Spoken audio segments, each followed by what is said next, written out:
So తెలుసు మీ తరపు నుంచి ఏ మీటింగ్ వచ్చినా సరే అది 100% బెస్ట్ ఉంటుంది. సో అనుకున్న దానికంటే ఇంకా చాలా బెస్ట్ ట్రైనింగ్ అయితే తీసుకున్నాం గురుజీ. సో అయితే నేను రియలైజ్ అయిన పాయింట్ ఏంటంటే ఈరోజు చెప్పిన విషయాలన్నీ కూడా ది బెస్ట్ పాయింట్సే. సో నేను రియలైజ్ అయిన పాయింట్ ఏంటి అంటే బిఏ ప్రొఫెషనల్, అది యాక్షన్ పరంగా అవ్వచ్చు, లుక్ పరంగా అవ్వచ్చు, సో వర్డ్స్ అవ్వచ్చు.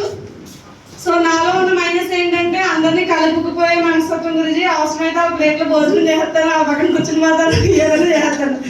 సో అది రాంగ్ అని చెప్పారు గురించి, లెవెల్ని కాపాడుకోవాలని చెప్పారు గురించి.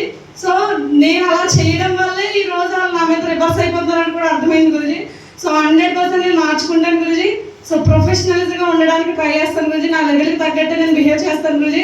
సో అదేవిధంగా ఏదైతే టార్గెట్ వారియర్స్ మీటింగ్ తీసుకున్నారో నా టీం మెంబర్స్ అందరూ కూడా ఎవరైతే విన్ అవుదాం అనుకుంటున్నారో వాళ్ళకి 100% సపోర్ట్గా ఉంటాం మా గురించి. సో ఎప్పుడు టార్గెట్స్ కొట్టడంలో ది బెస్ట్ రిజల్ట్ అయితే తీస్తూనే ఉంటాము. సో దాన్ని ఇంకా డబల్ చేయాలని మనస్ఫూర్తిగా అనుకుంటున్నాను గురించి. దాని ప్రకారం వర్క్ చేస్తాం మా గురించి. అండ్ టీంలో లోటుపాట్లు ఏంటంటే ఎవరి దగ్గర ప్రొజెక్టర్స్ లేవు గురించి, అదేవిధంగా వెన్యూస్ జరగట్లేదు, టూల్స్ లేవు. సో ఏవైతే మీరు చెప్తున్నారో చిన్న చిన్న గ్రూప్ మీటింగ్స్ ఇలాంటివన్నీ చేయమన్నారు, ఇవన్నీ మైనస్ గురించి.